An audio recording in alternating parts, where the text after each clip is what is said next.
नमस्कार मित्रांनो, श्रद्धाच किचन मध्ये तुमचं स्वागत आहे। आज आपण काय बनवणार आहे राया? सूप। कशाचं? शेवग्याचं। रायाला खूप आवडतं का? ये चला तर बनवूया शेवग्याचं सूप। शेवग्याचं सूप बनवायचं आहे तर आपल्याला ऑब्व्हियसली लागणार आहे शेवग्याच्या शेंगा। इथे मी 250 ग्रॅम घेतलेल्या आहेत। याच्या आपल्याला साली काढायच्या आहेत। व्हिडिओत दाखवल्याप्रमाणे बघा अगदी सहज निघतात। छोटे छोटे पीसेस बनवायचे। पीस बनवताना थोडासा कट मारायचा आणि ते खाली ओढायचं आणि अगदी सहजरित्या त्याच्या साली निघून जातात। तुम्ही बघू शकता किती व्यवस्थित अशा निघतात। अशाच प्रकारे मी बाकीचा शेवगाही छोटे छोटे पीसेस करून घेते।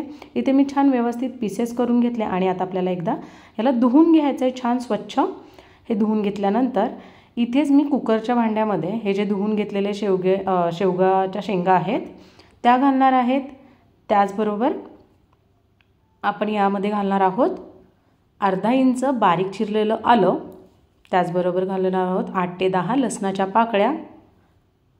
एक टोमॅटो चिरून घेतलेला आहे, रफली कट केलेला आहे। एक कांदा तोही रफली कट केलेला आहे, मीडियम साईजचं हे दोन्ही घेतलेलं आहे मी। हे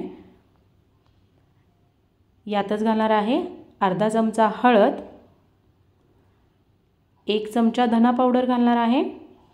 त्याचबरोबर घालणार आहे अर्धा चमचा जिरा पावडर। चवीप्रमाणे आपल्याला यात मीठ घालायचं आहे। अर्धा चमचा आपण बडीशेप घातलेली आहे, ही ऑप्शनल आहे, ह्याने टेस्ट खरंच खूप छान होते। त्याचबरोबर घालूयात कोथिंबीर आणि 3-4 मिरी, अख्खी मिरी। आता यातच आपल्याला घालायचं आहे 2 कप पाणी घालायचं आहे। तुम्ही जास्तही घालू शकता, तुम्हाला सूपची जास्त क्वांटिटी हवी असेल तर, पण नंतरही ॲड करू शकता। आता आपल्याला 3 ते 4 शिट्ट्या करून घ्यायच्या आहेत।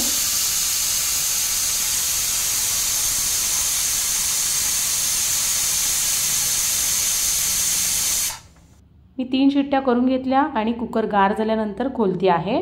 गरम गरम कुकर खोलू नका। आपल्या भाज्या ज्या काय आहेत त्या व्यवस्थित छान शिजलेल्या आहेत। आता आपल्याला यातलं पाणी आणि ज्या भाज्या आहेत त्या वेगळ्या करणार आहोत, जेणेकरून आपल्याला हे जे काही भाज्या आपल्या शिजवलेल्या आहेत त्या आपल्याला छान बारीक वाटून घ्यायच्या आहेत। म्हणून मी मिक्सरच्या भांड्यातच त्या काढून घेते आहे।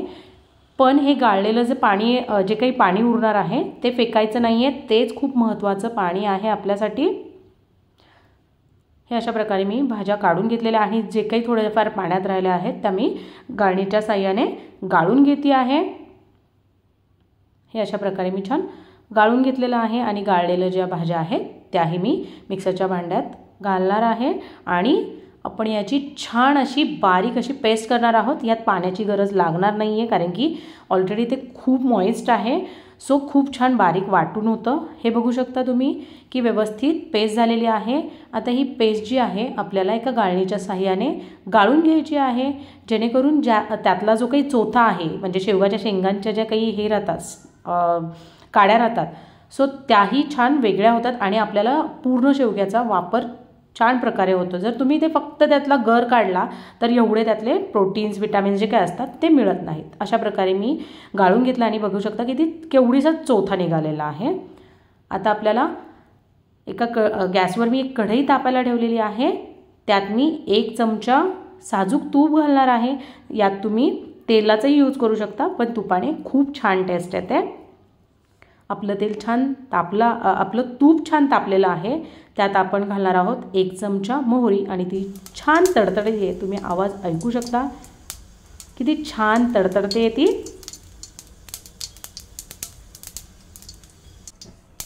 आता यातच आपण जी गाळून घेतलेली पेस्ट होती ती घालणार आहोत। गॅस मोठा ठेवा यावेळेस, ही एक टिप आहे तुमच्यासाठी, त्याने सूप खरंच खूप छान बनतं। आणि ह्याला 2 मिनिटं आपण छान मिक्स करून घेणार आहोत। हे मिक्स झाल्यानंतर जे आपण शेवग्याचं पाणी काढलं होतं, म्हणजे भाज्यांचं जे पाणी काढलं होतं ते ॲड करणार आहोत।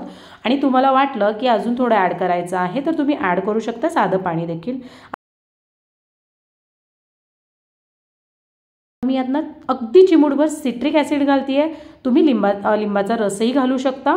छान उकळू देऊयात। एक 4 ते 5 मिनिटं उकळल्यानंतर बघा किती छान उकळत आहे। आपलं सूप रेडी आहे, सर्व करून घेऊयात।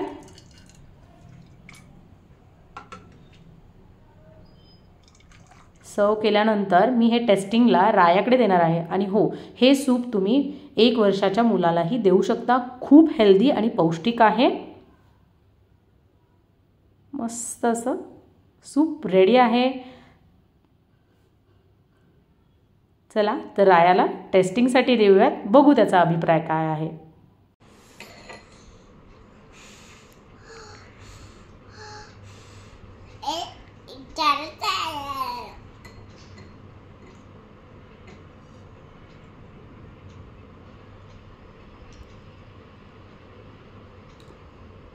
कसं आहे? आवडलं? Thank you. Bye. Like, share and subscribe. Thank you. Bye bye.